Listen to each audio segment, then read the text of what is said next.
Tower, this is Ghost Rider requesting permission for flyby. Negative, Ghost Rider. The pattern is full.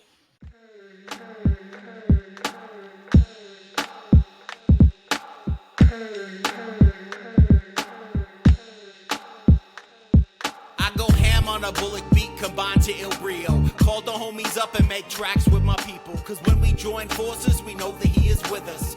We talk to him and keep a strong witness. So when I say I'm gonna take you to church, I really...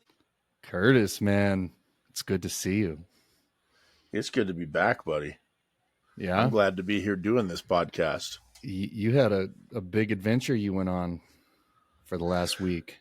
Oh, I did, man. For those of you that haven't, if you're getting into middle age, your 30s and 40s, especially your 40s, please go get a blood work test done and just see where you're at. You got other people that count on you and want you around longer. I went in last Tuesday and I'd been in to get some blood work done. I just turned 40, so I wanted to get looked at and make sure everything was good still. And I had a couple results from my blood test that came back late, and the people at the clinic that I go to said, "Well, we'll just call you tomorrow with the results and let you know how it goes." But everything else looks great, So I went home. I'm like, man, for being 40 years old, and I remember telling you, I'm like, dude, I'm a spectacle of good health. I'm surprised there's not more wrong with me. Well, yeah, you came and called me. You're like, dude, there's nothing wrong with me. Like my liver enzymes are good. My blood work came back good, but the few you were waiting on, you didn't know about from what you were telling me. So you thought, like, for the most part, from what I remember, was like, I'm in good shape. Yeah, and I was all happy, so I just went about my life. And I had some other concerns that I'd mentioned to the doctor that I had recently gotten a tetanus shot from one of the visits I'd been to while doing the blood panel in my right arm. And I had noticed that over that weekend, that was on a Friday. And that Friday night, I had noticed that my right arm began to swell, and it would kind of come and go. And then later on, as the day went on and the night went on, I noticed right here on my right jugular area that it felt like I had a swollen gland, like when you start to feel like you're getting sick. Except for this one would hurt excruciatingly bad when I'd cough. I remember you talking about that. You're like, man, I woke up this morning and I got like this huge knot in my neck and thought maybe you slept wrong or something. Yeah, and I thought, well, and it started to feel a little bit better, and it still wasn't right, but my arm was swelling, getting worse. It was starting from my fingers, then it went up into my hand, and it started working its way all the way up to into my bicep area. Do you think that was from the tetanus shot? Originally, I'd pawned it off. I said, oh, it's just side effects. I even looked it up online, and one of the side effects is swelling of extremities. So I said, oh, it's just the tetanus shot. I've got a swollen gland, like it thinks I might have tetanus, and my arm hurts because of the shot, and yada yada. Well, on Wednesday afternoon, it was like 1:30, 2 o'clock. I hear back from my clinic. So I take the call, answer it real quick, thinking, not expecting to hear much. And the clinic told me, basically, long story short, that I need to get to an emergency room right away. So I said, okay, thanks a lot for scaring the crap out of me. Can you tell me more? Tell me more. And she goes, well, from all the symptoms that you have with the numbness or your swelling of your right extremity and the lump in your neck and these test results that came back that suggested I had a high red blood count, which my blood cells were higher than normal. So my body's releasing red blood cells at a faster pace, basically because I had high concentrations of CO2 in my blood and low oxygen level. So she goes, well, based off of everything that I'm looking at, and these two test results just conclude it, that you're showing symptoms of heart failure. said, oh, great. I said, well, she goes, well, you've been living with this for a while, so you can drive yourself, but you need to get to the emergency room sooner than later. Basically, as soon as you're able to. So I said, okay, I'll leave work now and go straight there. So I left work. I called my wife, scared the crap out of her. She was a hot mess. But get up there and get into the ER. And you called me, I think, on the way there. And I remember my phone ringing at like 2:45. And I'm like, that's weird. This dude never calls me at this time. Like, I was like, this is odd. But I couldn't answer because I was in the middle of work. Yeah, but I was just like, oh my God, I got to let people know that I'm going in here, just so that if somebody knows. Yeah. And so I got out of work and called you. You go, well, I'm going on this adventure. And I'm like, adventure? What do you mean? Where are you going? And it was definitely that, man. It was an adventure for sure. I went in hoping that, I'll be an outpatient, they'll figure out what's going on. And I get in the ER and, you go in saying that you're here because you have your possible heart failure, that you get right in. I mean, I was in there no more than 10 minutes before I got a room and was set up. And did the clinic tell them you were? Did the clinic tell them you were coming? No. Oh. No, they just told me what to tell them, and I got right in there. But you go in, you do the weigh in, they check all your vitals, and my blood pressure was through the ceiling. I know the top number was 201. I can't remember right offhand what the bottom number was, but it was awful. Basically, beyond stroke and heart attack range. Yeah, and who knows how long you were living like that. Exactly, man. And I'd been living with high blood pressure probably for years and didn't even know it.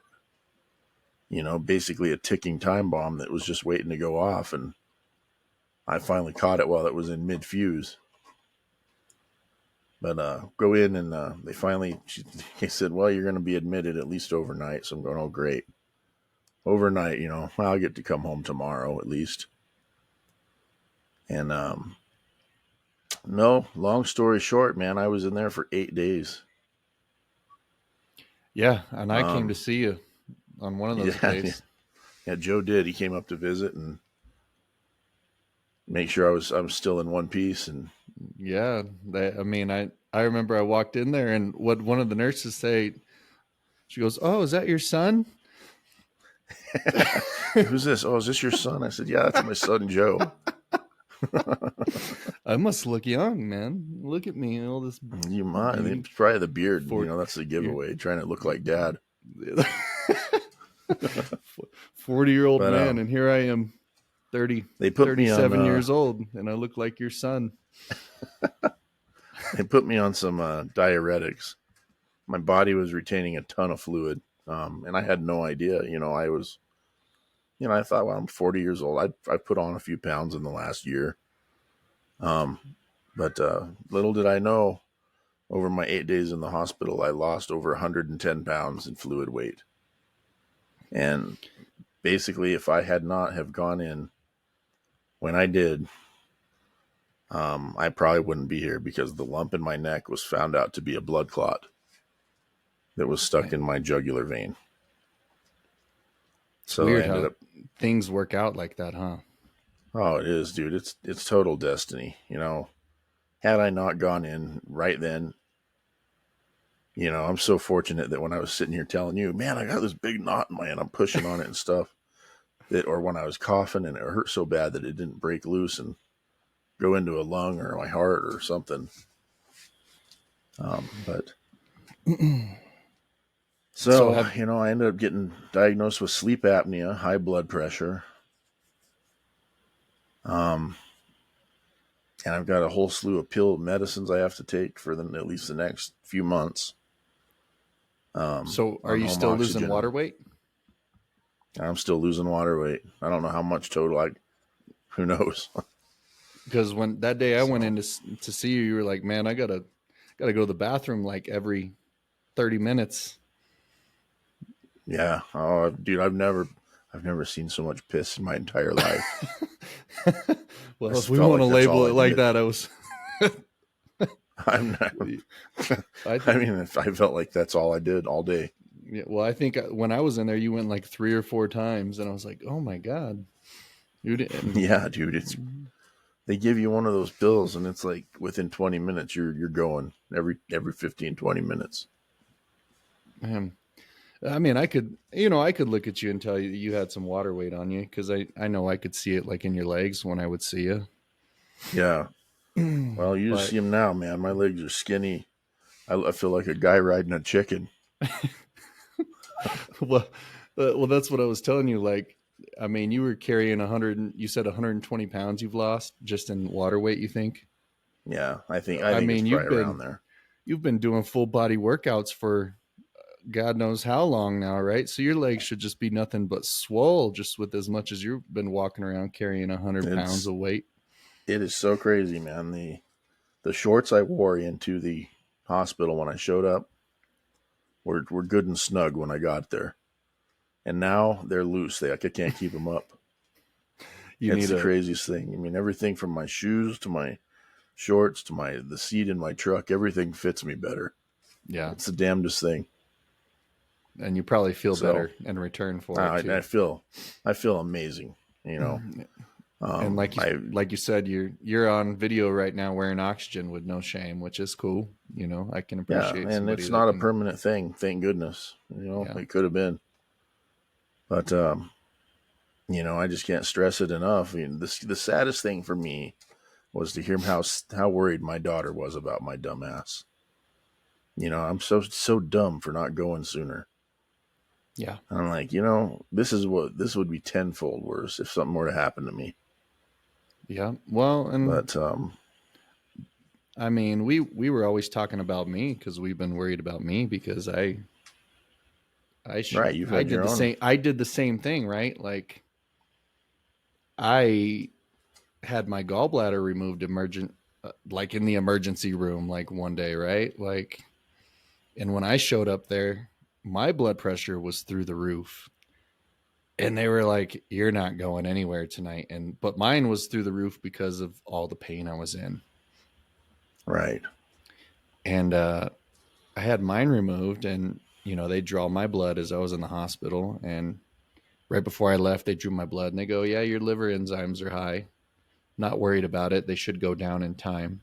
It's just because there's a lot of stress been put on the liver." And I let it be. After that, nobody told me to go get checked up. Nobody said, "Hey, you should probably go get some blood work." I kind of just left it because I've always felt like I was okay, you know. Mm-hmm. And you and I have been talking over the last year. Now I've been on this journey where I'm chasing myself too because my liver enzymes don't go down.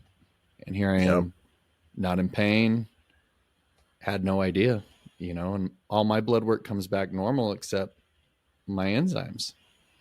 And I did, for some reason, for a long time, have high iron. And so I went and got a phlebotomy, and I don't know if that's taken care of it since, but they've been normal now.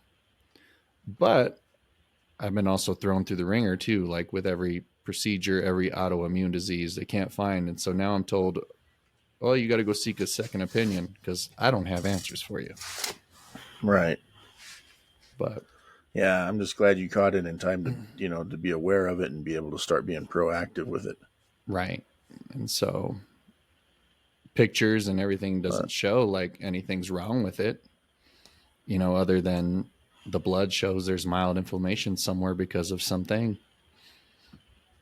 yeah, So, I know. And you get that blood work done, I was scared to death. I'm going, oh God, they're going to tell me I got some really bad form of cancer or something that they can't do anything for. And, because I shouldn't have waited 16 years before going to a doctor. But, well, yeah. And when I moved to where I moved, I never got a new, main primary care doctor when yeah. I moved up here. And so, the only thing that made me go back to the doctor and check was like something like you said. Remember, I had like a weird thing going on. And I was like, "Well, let's Mm-hmm. go get this checked out." And he goes, "While you're here, why don't we do your blood?" And I was like, "Okay." And then here I go on this journey, right? Yep. So it's crazy how you get there. It really is, man. And, Because it's like even before I went in, my parents were saying, you really should go get checked out. I had no idea that I was walking around looking like hell all the time. I yeah, didn't have any idea that I had a condition and was that ill. Other than being tired all the time. And I thought, well, I'm tired. Yeah, I'm 40 years old. I work a job and have a kid, and yeah, I'm tired. you But call me at 5:30 a.m. every morning. right on the way to work, and But working. a lot of that tiredness is probably related to the sleep apnea. Oh, And 100%. like I mean,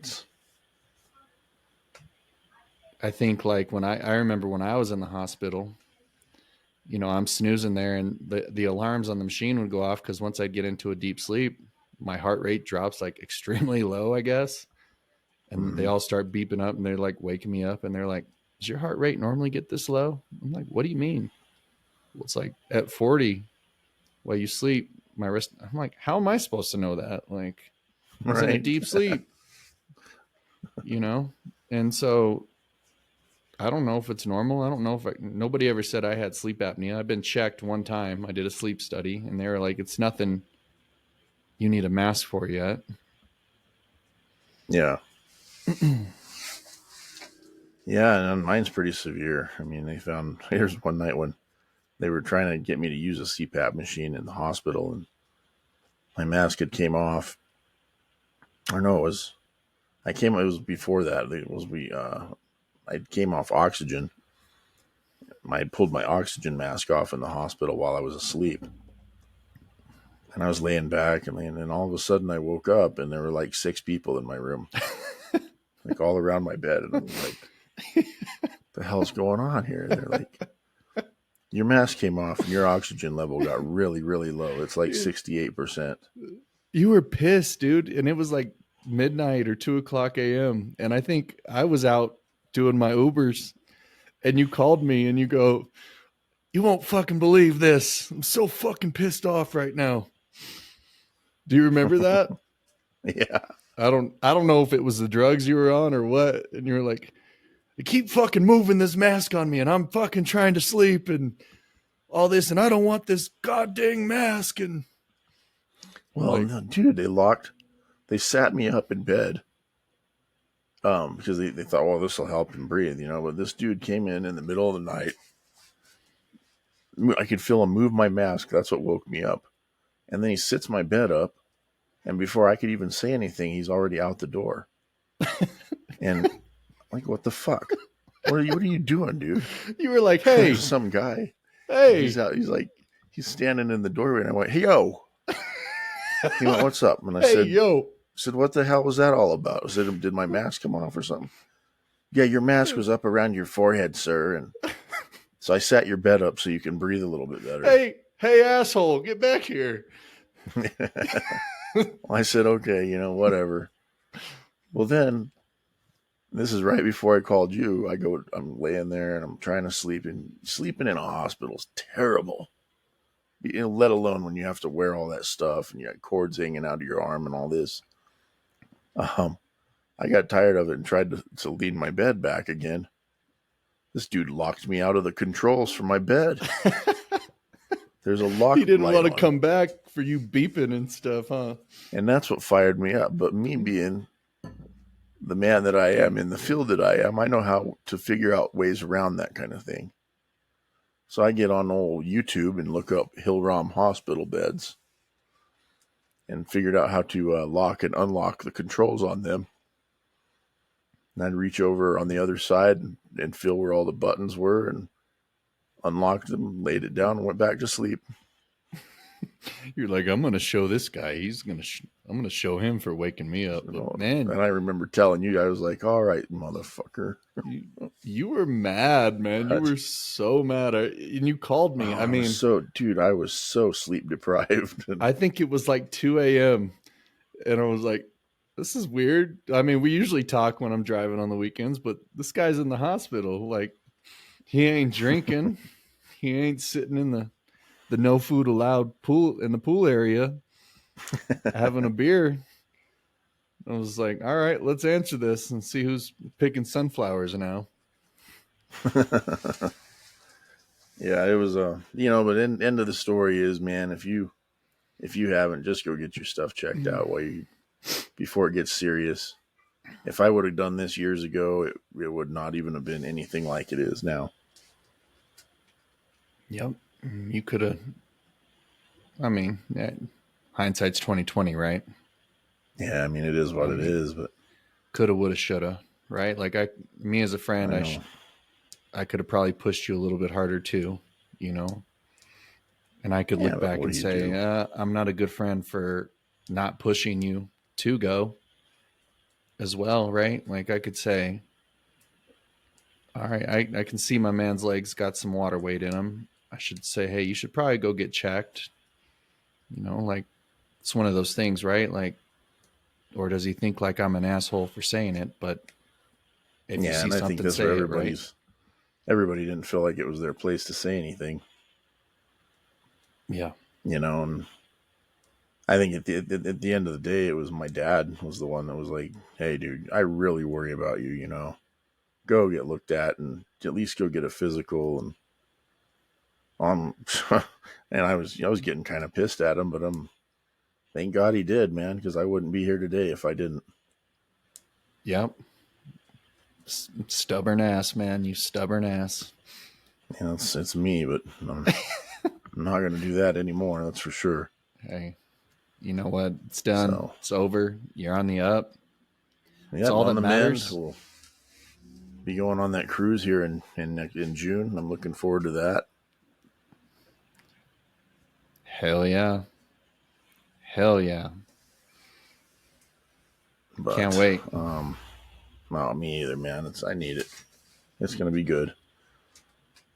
I don't know if I told you we booked the swim with the dolphins excursion. You told me that. I think we're going to do that one too. Yeah, we should. And then at the end, because when you get to Nassau on that one, you take a boat out to another island. It's called Blue Lagoon Island, and it's a cool island, man. And so as you come into this island, it's got like a little opening, just enough to fit like one boat in, and enough that just brings that clear blue water in. Mm-hmm. And the lagoon's only like maybe 6 to 8 feet deep at the most. And it's so clear, but then it's just a whole beach, and it's like a big just lagoon of beach, and you can see fish in there. And you get out there, and then you do your excursion first. Usually, I think, you know, you go do it, and then the rest of the time you have there, you can be at the beach, have a place to eat lunch. And I mean, the lagoon's sweet, man. So I recommend you, the wife, and the kid come with us. Oh, absolutely. Yeah, that'd be fun. And I will tell you, and I'm not advertising, but there is a Black Friday special going on right now. And if you book now, it's much cheaper. I'll have to look into that. Yeah. All right. Yes, sir. Well, I will say, I'm glad you're still here, man. You're my best buddy. Yeah. So yeah, thank you. I couldn't, was absolutely flattered with the amount of support and prayers and well thoughts and well wishes that I got while I was in there. Yeah, you were a busy man. You had people coming left and right. Yeah, all day long. So. Yep, I don't know what I'd be doing right now. I'd be sitting here talking to myself. Going, man. You'd have to rename the show to I Stand Corrected. I stand. Well, this is the topic we got corrected on today. So, we actually got back to getting corrected, and go get yourself checked. It's always worth. Yeah, I mean, I got corrected in more ways than one. So, but we all should, and that's the memo. Just go and get your physical done, get your blood work done. Your blood's going to tell you a lot about where your body's going. Yeah, put your faith in modern medicine and just know that they're going to take care of you and get in there before you have something serious happen. That's right, man. So now I'm glad you can go on this cruise because, I feel the need. The Need The for Speed. Need for Speed. That's right, dude. So, well, buddy, till next week. All And, right. you know, next week, I think we're going to have a special guest next week. I know. It sounds like a good one, too. Yeah. Always look forward to those. Local guest. Believe he's called Archery in Motion from Colorado. Wonderful. Yeah, too. I'll make sure we have some good questions for him, and make sure you tune in. Yeah, for sure. All right, buddy. You take care. I'll see you soon. All right, dude. You too. Talk to you next week. All right. Good night. Bye.